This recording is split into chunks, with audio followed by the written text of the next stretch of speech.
Korea to Germany. From Alaska to Puerto Rico. All over the world, the United States Army is on the alert to defend our country, you, the American people, against aggression. This is the big picture. An official television report to the nation from the United States Army.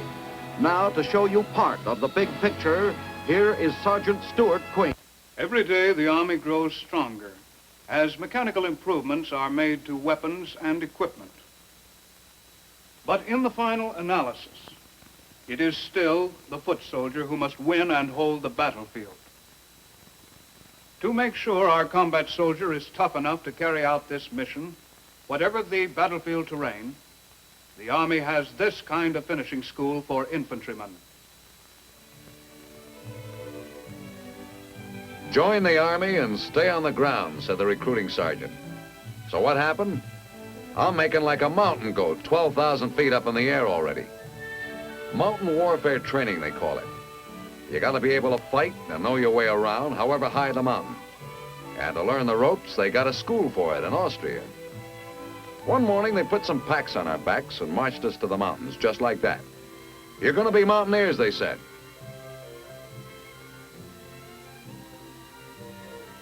It was a kind of day infantrymen just love.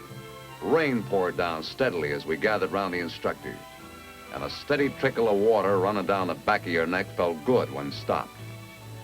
Before you can learn how to climb mountains, you gotta be able to walk on them, said the instructor. Of course, he forgot to tell you he was gonna tilt the floor to a crazy angle.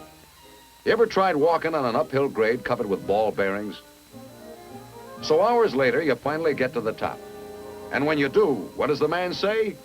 All right, you guys, now run down to the bottom. And down you come.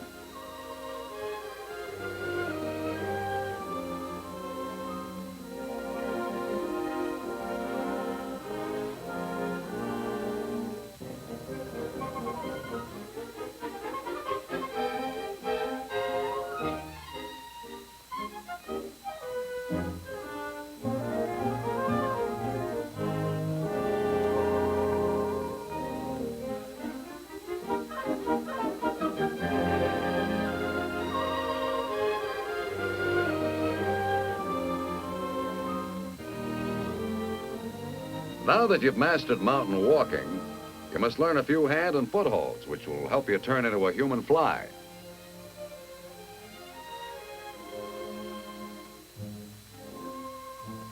This is known as your buddy's dirty boot hole. When possible, it should be used during rainy weather. Otherwise, you don't get as dirty. You're on your own now, boy. Using hand and feet and sometimes your knees, you just gotta climb that rock face. You know the handholds. Just do like the man said. What's that, boy? Nothing to hold on to. Great old white hat would just love that. You're learning fast, boy. See, I knew you'd make it. Yep, this is the top. What do you do now? Why, boy, you're new, ain't you? You climb down again, boy.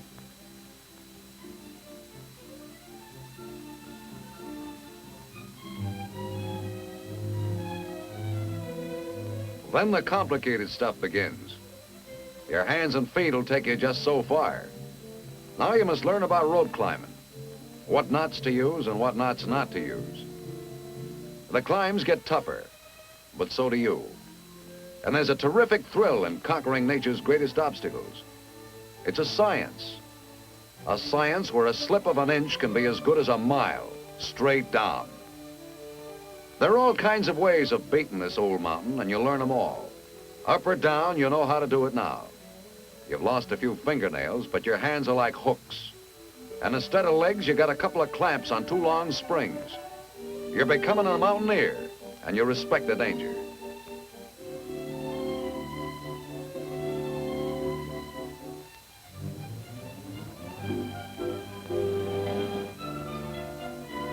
This business isn't funny anymore.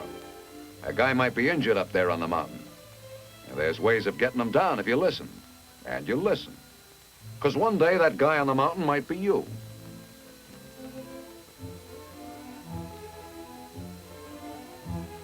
There are many ways of evacuating the wounded from a mountain. You have to learn the right way. How to lash a man to a stretcher and keep him there is all part of the training. He's got to be tied down tight, for his journey to safety can be rough and dangerous.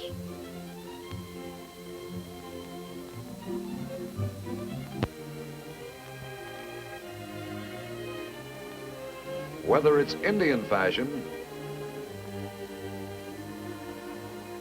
or aerial tramway,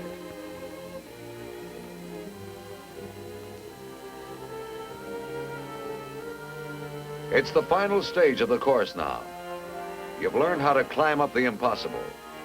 Now you must learn how to make a rope bridge so you can climb from one impossible to the other. And once you've made it, you've got to know how to get across it. It's easy. They show you how it's done. And then it's your turn.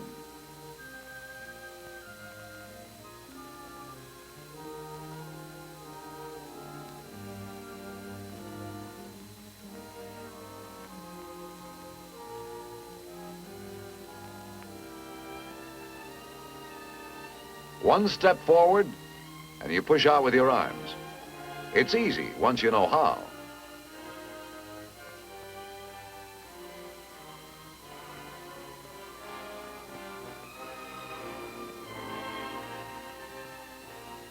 By graduation day, all the hours of practice have paid off. Obstacle, we're ready. There ain't a mountain in the world that can scare us. A little-known role in the Army's many activities, but one of the most important on the battlefield, is that of the Army pilots, the soldiers who fly the Army's planes. We take you now to an airfield in Korea, where a mission is about to begin.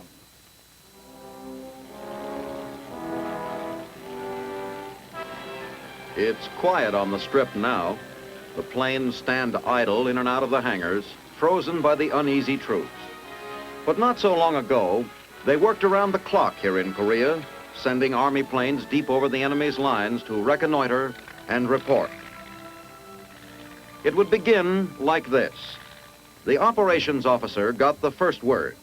By phone, he learned that a troop commander at the front was running into trouble from a concealed enemy gun.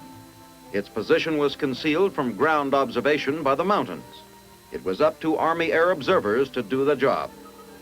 Assigned to the task were an Army pilot, an observer, and a small Army plane.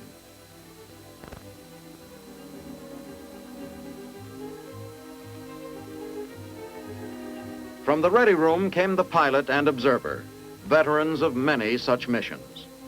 First, it's to the operations center to get briefed. Trying to find that gun can be like looking for a needle in a haystack.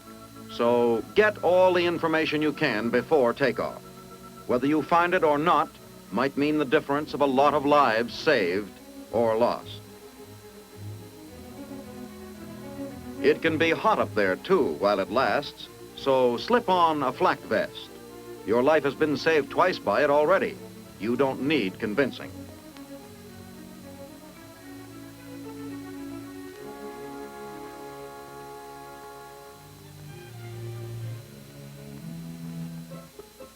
And this is Bertha, your plane. She's slow and she's never owned a gun in her life, but she's got a tough skin, and she's been going steady with you for a long time now.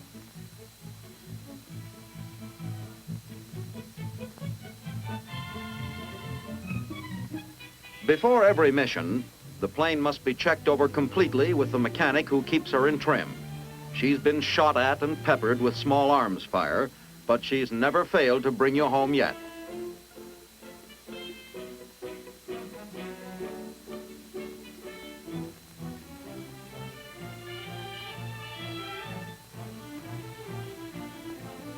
A last-minute check with the tower, and the mission begins.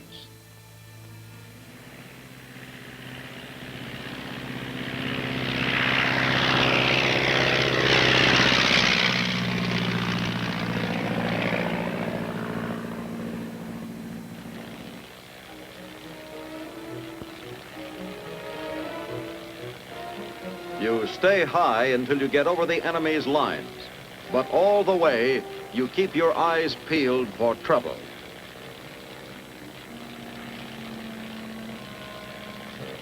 And now approaching battle zone. Flak is light. I'm going down for a look-see. Over.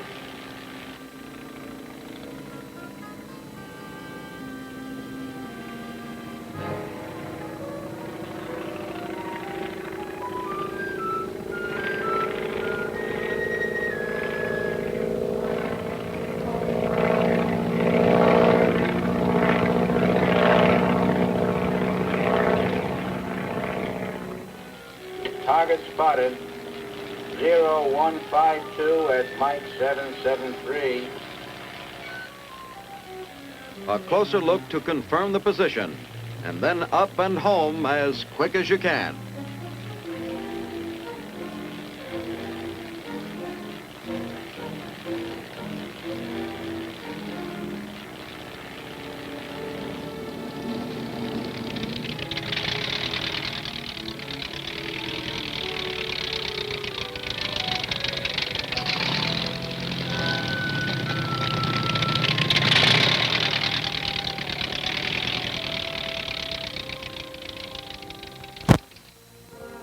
This time it was easy, but all the facts of the mission must go into the record just the same.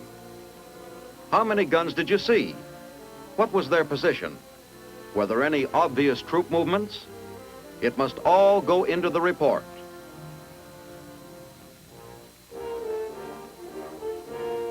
Day and night during the Korean campaign, our Army pilots and observers flew their missions over enemy territory, their only protection a .45 strapped to their leg, and an abiding faith in their own flying skill.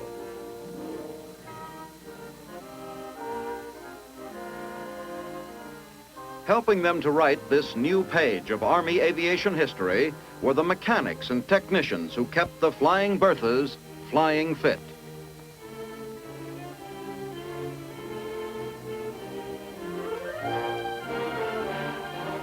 Theirs was not such a glamorous role, but it was every bit as important. They were part of the great Army team which fought so well in Korea without ever firing a shot. Today, the crewmen and planes of Army aviation stand ready still, awaiting the outcome of peace.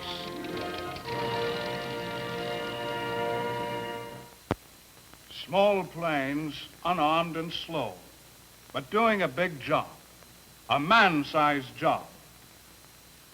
Man-size. That's an expression you hear a lot in the Army. We'll make a man of you, says the sergeant to the trainee. Any ex-Army man will know that this is what he meant. At Camp Gordon, Georgia, an arena called a struggle pit gives Signal Corps basics a taste of man-to-man combat. A painless first step in eliminating any timidity among trainees. That is, men. Today we're going to give you a chance to have some fun in the struggle pits. First off, we're going to show you some things that you may not do in the pit. Demonstrator, come forward. First of all, remember, you cannot use your fingers to gouge a man's eye. You cannot pull or twist his nose. You cannot grab his lips to pull him, to push him, or twist him. You may not use body slams with your fist. Any part of the body. You cannot grab the man's ears. Remember, you may not use any jiu-jitsu. You also may not use any judo. Ooh. Also, you may not use your knee to the groin. You may not run your feet down the man's shins or use his instep to hold him. The only way you may get the man out of the pit is by bodily picking him up, carrying him to the wall, and throwing him. Now we'll run over our procedure that we follow here in the pits using a whistle. On the first whistle, you'll get on your feet, move under the ropes, line up on the outside of the pits. On the second whistle, you'll charge into the pits and engage each other. On the third whistle. In other words, Junior, it's murder by the numbers. On the fourth whistle, you'll clear the pits back to your respective side. Now, if anyone is injured, remember, call a referee or myself. We'll blow the whistle, everybody stops, and we get him out of there. Are there any questions? Is there a doctor in the house?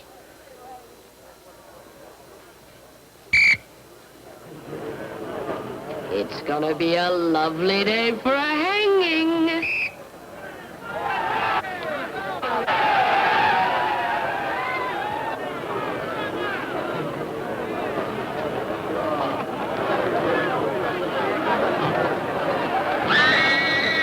Joey, is my daddy in there?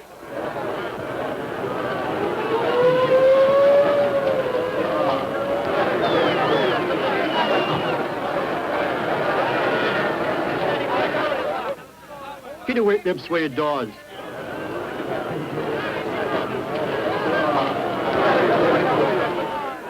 Gee, you don't have to get sore. I can take a hint.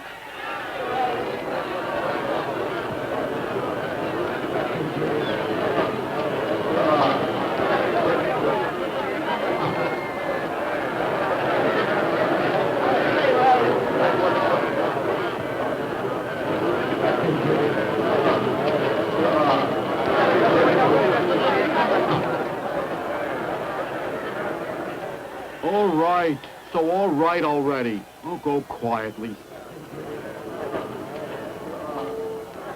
And so, Junior loses fear and timidity, and what's left emerges as a man. A lighter side to Army training, but one which has its kicks. For our last report, we go to Germany, where our on-the-spot cameras record the military police on duty in this powder keg country.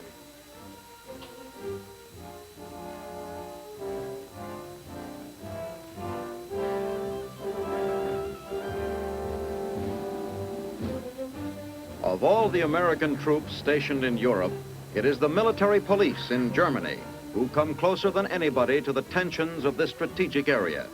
The MP on town patrol must work closely with civilian authorities in preventing any kind of trouble which might flare up between East and West. American military police and the German civil police jointly patrol the town, and a normal day's duty will see the MP checking his beat with a German policeman and his police dog. At the lonely border stations where a wooden barrier across the street is the difference between democracy and communism, the MP again works in unison with the German police. It is at spots like this that the tension is at its highest, and the military police patrols must constantly be on the alert. A special MP highway patrol polices the Autobahns and is part of the huge security network which protects the western zone.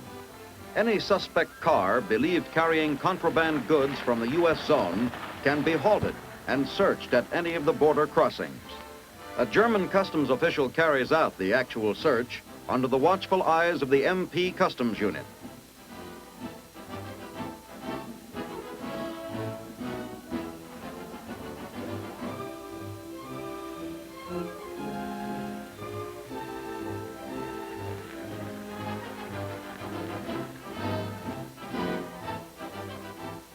Freight trains entering the East Zone are checked by the MP Customs Unit. Men trained to look for strategic materials and phony documents search the manifest to make sure the consignment is in order. By the end of his very full day, the MP in Germany is ready for bed. But he doesn't always get a good night's sleep. Sometimes this happens.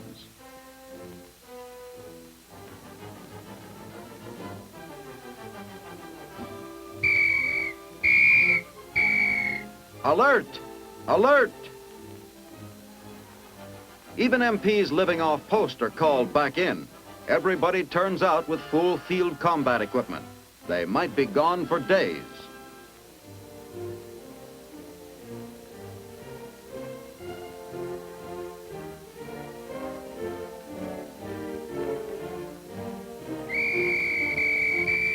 If they are wanted, the MPs are ready to turn out for any emergency at a second's notice.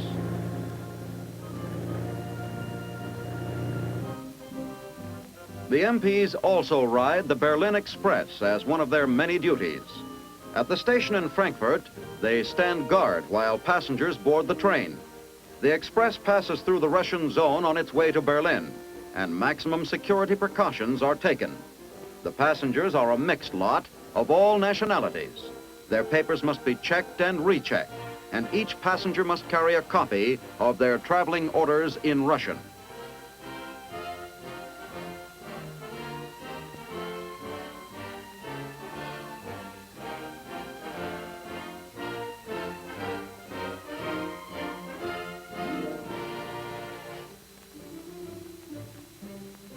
It takes a lot of paperwork and permits to travel on this train.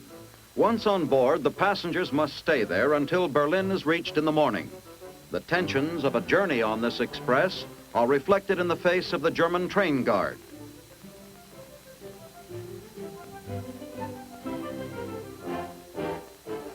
The last passenger is put aboard, and the MPs follow him.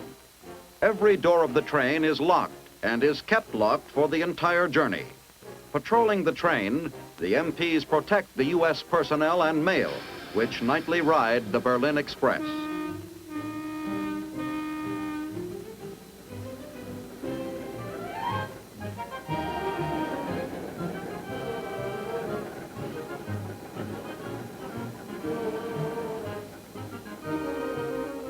Every day, the military police in Germany stand inspection before going out on duty. Standards are high, but these men are veterans, carefully trained for their difficult job.